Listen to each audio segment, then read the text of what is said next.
Livre-arbítrio e determinismo. A discussão eterna da astrologia que, apesar de mais ou menos estar resolvida há cerca de 2000 anos, nós continuamos a ter. Então, eu tenho visto um certo aumento de discurso determinista online nos últimos meses. O discurso determinista ele vai ter muitas formas. Às vezes ele vai aparecer como um discurso que diz que toda a nossa vida está completamente determinada pelo mapa astrológico, que o mapa astrológico mostra cada coisa que acontece na nossa vida com precisão. Pode ser um pouco mais vago até, pode dizer, por exemplo, que o mapa astrológico nos dá balizas nas quais as coisas vão ter de acontecer, dentro das quais as coisas vão ter de acontecer, mas seja como for, é sempre uma forma de dizer ou uma forma de afirmar que o mapa astrológico define e mostra com uma precisão muito grande um destino do qual nós não podemos escapar. E existe um problema com esta ideia, que é ele vai contra uma das principais crenças espirituais que nós temos tido no Ocidente desde a Antiguidade, que é a crença no livre-arbítrio.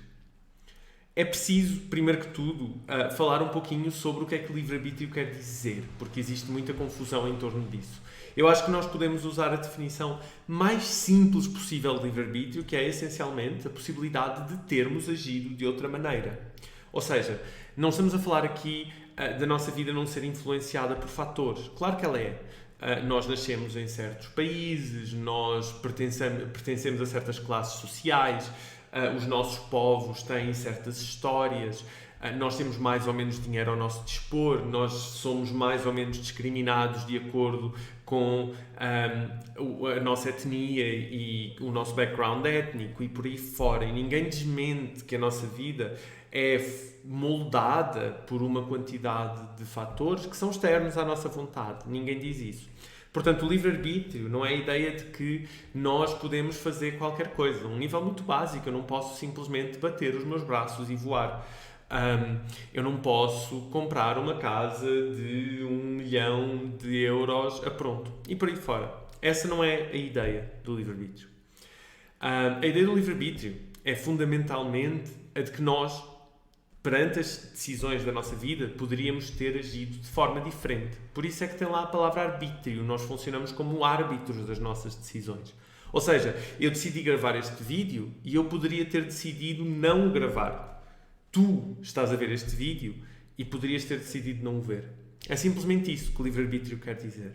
E é contra isto que muitos astrólogos lutam, tentando dizer que todas as nossas ações estão determinadas por uma verdade que é revelada no mapa astrológico. É importante dizer que nos últimos anos o determinismo tem aumentado não só entre grupos de astrólogos, mas também entre cientistas. Na verdade, por exemplo, o Richard Dawkins, que é um dos principais representantes do movimento neo-ateu, ele é profundamente determinista. Isto acontece por uma razão simples.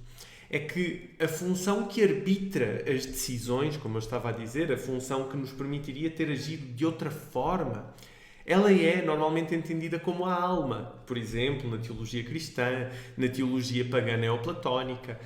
Na maioria desses entendimentos, aquilo a que se faz referência é a alma. Obviamente, a ciência materialista nega a alma e, portanto, nega a diferença entre o nosso cérebro e a nossa capacidade pensante.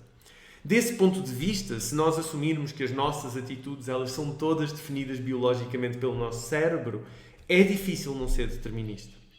Mas pessoas espirituais e religiosas são pessoas que acreditam num outro fundamento, que acreditam num fundamento da alma. E a alma, ela sim, é entendida como essa capacidade que arbitra as nossas decisões e que nos permitiria, a vários momentos, ter agido de forma diferente daquela que nós agimos.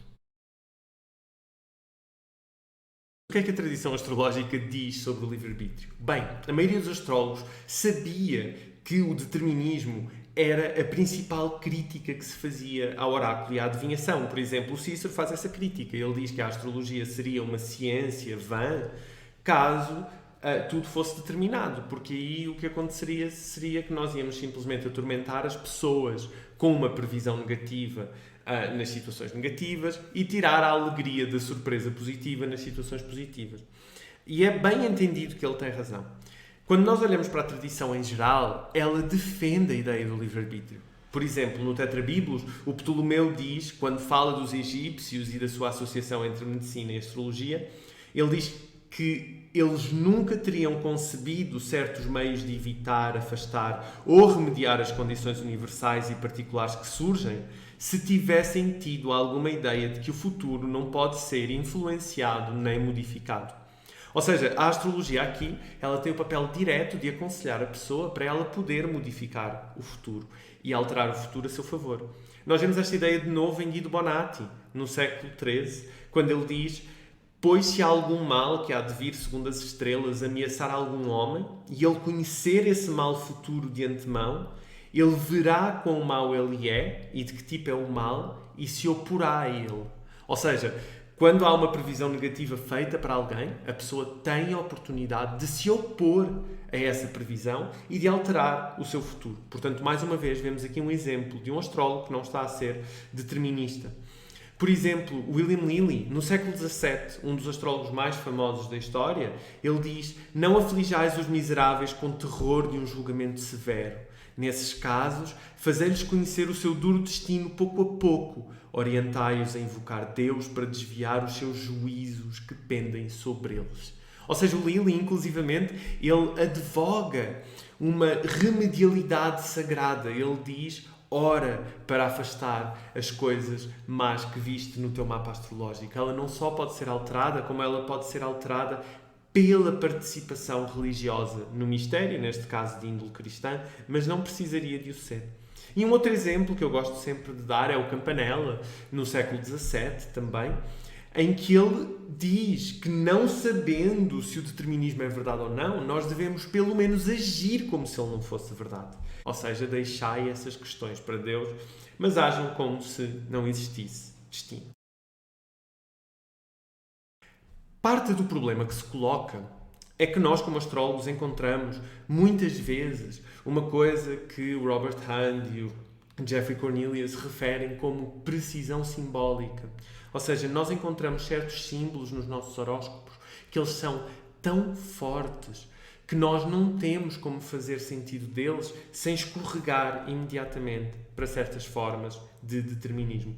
Um exemplo que eu gosto de dar é o mapa do Dom Pedro I, o rei trágico de Portugal, que se apaixonou por Dona Inês de Castro, que foi sua amante, e cujo pai, com medo de crises sucessórias, porque Inês de Castro era galega, mandou matá-la. A história conta que era um amor maior do que a vida, e parte da mitologia associada a Dom Pedro e a Dona Inês é que Dom Pedro teria coroado Dona Inês depois de morta. Portanto, quando finalmente chegou a rei, teria mandado exumar o seu cadáver e teria coroado a nova rainha de Portugal, morta ao lado dele, e teria obrigado toda a nobreza a fazer a cerimónia do beijamão no cadáver de Dona Inês de Castro. Essa história ela é muito definidora da identidade nacional portuguesa, ela está nos Lusíadas, ela é a grande história de amor portuguesa e, felizmente, nós temos um mapa de nascimento de Dom Pedro I. Ele chegou até hoje. É um dos poucos mapas da realeza que chega mais ou menos intacto até nós. E nós podemos ver, usando os planetas modernos, que não eram conhecidos na altura, mas nós podemos ver no mapa dele essa inacreditável conjunção entre Vênus em Peixes, na 12 e Plutão. E, portanto, o astrólogo treinado, ele consegue ver a história nessa conjunção, porque nós olhamos para Vênus. Vênus é símbolo do amor, ela é regente da Sete também, ela é parceira, ela está em Peixes exaltada, ela é rainha, ela está na 12, é um amor secreto, é um amor trágico, tudo isso faz sentido. E nós aí pensamos, meu Deus, a literalidade, a precisão deste símbolo quer dizer que estava tudo inevitavelmente descrito. Só que isto é um erro categórico. É aquilo que em filosofia nós chamamos um non sequitur. Não é necessariamente verdade que, porque o mapa do Dom Pedro significa tão bem a situação do Dom Pedro, que tudo está escrito e que o destino é inevitável. De um certo ponto de vista, isto vai contra algumas das versões não deterministas da astrologia que nos chegam. Por exemplo, Ptolomeu é uma pessoa que entende a astrologia como causas e ele diz que o mapa representa disposições gerais da pessoa. Por exemplo, uma certa Vênus pode mostrar uma disposição corporal mais lasciva de uma certa pessoa ou uma disposição corporal menos lasciva do que outra pessoa. Esse entendimento foi aquele que chegou até à Idade Média. Por exemplo, São Tomás de Aquino, na sua Suma Teológica, defende esta ideia, não é? Que a astrologia mostra tendências corporais, mas que a alma é livre de arbitrar como vai viver essas tendências ou não. E ainda hoje eu diria que a maioria dos astrólogos entende a sua prática assim. Eu aprendi assim quando estudei a primeira vez. No entanto, há qualquer coisa no mapa de Dom Pedro que vai contra esta ideia com imensa força. Porque o símbolo, como ele aparece, ele é demasiado preciso. Ele não é uma tendência geral. Nós vemos ali a rainha coroada morta naquela imagem. Não é uma tendência geral que se podia ter manifestado. Não é isso. Há uma precisão muito poderosa. E isto coloca uma questão, que é certamente a astrologia não é então um conjunto também de influências e disposições gerais que afetam o nosso corpo. Ela é qualquer outra coisa. Quando nós olhamos para a Antiguidade, nós já vemos respostas para isto. Por exemplo, Plotino, que era um filósofo, fundador do neoplatonismo, deu a resposta que seria a resposta neoplatónica, mais ou menos para sempre. Os planetas são como letras no céu. Ele diz, os planetas dão-nos sinais, da mesma forma que, por exemplo, os pássaros, ao voar, nos dão sinais. E esses sinais, eles significam coisas, mas eles não causam essas coisas. Eles não são causas do que acontece. Eles são sinais. Ainda assim poderíamos ser deterministas e dizer que são sinais de coisas que vão invariavelmente acontecer, mas não me parece que possamos dizer que isso seja verdade, especialmente porque nós temos uma noção muito sofisticada hoje em dia de interpretação e de hermenêutica, e nós sabemos que a interpretação ela nunca nos dá só um caminho. Por exemplo, quando eu pego na Ilíada de Homero, a Ilíada de Homero também são só letras em páginas. Nós sabemos que este livro tem sido lido durante os últimos 2500 anos, que há incontáveis traduções deste livro, incontáveis interpretações, leituras e releituras, leituras por filósofos pagãos, críticas por filósofos cristãos. E nós sabemos que este texto, ele muda sempre que ele é lido. Todo o entendimento que nós temos hoje em dia de como funciona a literatura, de como funciona a interpretação, é que realmente no encontro entre leitor e texto existem invariavelmente transformações. Este entendimento sofisticado ele tem de ser aplicado à astrologia porque ela é uma técnica interpretativa de símbolos, porque ela funciona como letras numa página, da mesma maneira que Plotino dizia que, na verdade, os planetas eram letras no céu. Estas ideias também não são loucuras da cabeça de um astrólogo moderno. Elas estão vinculadas à nossa tradição. Por exemplo, William Lilly, no Astrologia Cristã, no volume 3, onde ele fala de natividades, quando ele vai falar na casa 10 sobre aforismos relativos à realeza, ele diz-nos o seguinte, segundo esta tradução, que é da Biblioteca Sadal Saúde: muitos são os aforismos que a antiguidade nos deixou, relativos ao julgamento respeitante à casa 10, alguns dos quais apresentarei, aconselhando o astrólogo a que não se iluda, formulando um julgamento positivo, baseado num único aforismo, pois um filho de pedinte pode ter uma natividade igual à de um filho de um rei. Mas não são ambos filhos de reis. Portanto, no momento em que uma direção extraordinária aconteça, sob cuja influência um rei obtém uma extraordinária ou grande honra, o jovem pedinte, tendo a mesma afortunada direção na sua natividade, não recebe benefícios maiores do que o de tomar um rumo de vida não tão sórdido quanto o de pedinte. Ou seja, basicamente o que ele nos diz é que o mesmo mapa só pode ser lido à luz do contexto da vida do nativo. Isto é, não determinista por natureza. Porque o mapa em si ele não significa uma coisa no abstrato. Ele significa uma coisa no seu diálogo persistente com a vida do nativo e na leitura específica do astrólogo. Por isso é que há tanta gente que gosta de fazer consultas com mais do que um astrólogo e de experimentar ouvir o seu mapa lido por mais do que um astrólogo. Precisamente porque a astrologia é não determinista, ela é hermenêutica, ela é uma forma de interpretar aquilo que o mapa nos dá, mas que é fundamentalmente indeterminada. Ela não quer dizer só uma coisa e, portanto, ela não revela só uma possibilidade de vida. Se símbolo é indeterminado, o que é que nós fazemos com o Dom Pedro e com a sua conjunção, que parece indicar tão claramente aquilo que aconteceu na vida dele? Para isso, nós temos de fazer uma pergunta um pouco maior, nós temos de nos questionar qual é que é o propósito da astrologia. Porquê é que a astrologia existe? Porquê é que nós a fazemos?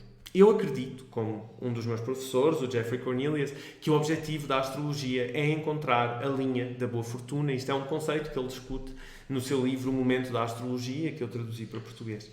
A linha da boa fortuna é uma tentativa de utilizar o mapa para trazer a pessoa ao resultado mais afortunado do seu destino. E nós podemos fazer isto. Isto é uma atitude interpretativa perante o mapa. Qualquer astrólogo pode fazer isto. Quando nós olhamos para o mapa do Dom Pedro, o que é que nós fazemos? Bem, nós vivemos num momento em que não somos uma grande ajuda ao Dom Pedro. Nós só nos podemos questionar o que é que teríamos feito se o Dom Pedro tivesse chegado ao pé de nós com o seu mapa e nos tivesse perguntado o que fazer. Como astrólogos, aí torna-se muito mais claro o que é que acontece. O mapa do Dom Pedro tem, de facto, um presságio imensamente inauspicioso no que diz respeito à sua vida amorosa e tem, de facto, um presságio que pode ser lido como um presságio de morte trágica. Ao saber que o Dom Pedro estava envolvido num relacionamento escondido e ao saber que Dom Pedro estava oposto por muitas fações da realeza, incluindo o seu próprio pai, aquilo que um astrólogo poderia fazer, assumindo que dava para ver Plutão na altura, aquilo que um astrólogo poderia fazer era dizer que há uma assinatura de morte violenta relativamente à parceira no seu mapa e que ele deve tomar o maior cuidado possível quanto a isso e deve tentar evitá-lo o mais possível. Na verdade, se nós pensarmos bem, isto já é em si mesmo uma realização do que o símbolo astrológico mostra. A angústia do Dom Pedro perante ouvir esta profecia seria ela própria a imagem da Vênus conjunta ao Plutão, o cuidado que ele tomaria, escondendo a sua mulher para que ela não fosse, a sua amante, não é? Para que ela não fosse morta, seria já uma realização dessa imagem, seria uma realização igualmente precisa dessa imagem. Portanto, aquilo que o mapa faz é ele providencia a possibilidade de relacionar os seus significados com a vida do crente, mostrando, por um lado, a verdade e mostrando, por outro lado, um bom caminho a seguir. Neste caso, o caminho seria realmente escondê-la melhor do que ele a escondeu e ter cuidado para evitar a tragédia que aconteceu. Quando pensamos desse ponto de vista, torna-se claro como é que a astrologia não é determinista por um lado e como é que o seu valor depende inteiramente de não ser determinista por outro lado. Espero que este vídeo tenha ajudado a esclarecer um pouco esta questão. Ela é uma das questões mais complicadas da história da astrologia, mas também é uma das mais unânimes. Se alguém te disser que a astrologia é determinista, não acredites. Essa pessoa está desligada daquilo que é, em geral, o consenso da tradição quanto a este assunto. Desde há 2000 anos atrás, ou possivelmente mais. Dito isto, se gostas de astrologia, subscreve ao canal e vemo-nos em vídeos futuros sobre temas polémicos de astrologia, magia e espiritualidade em geral. Tchau, tchau!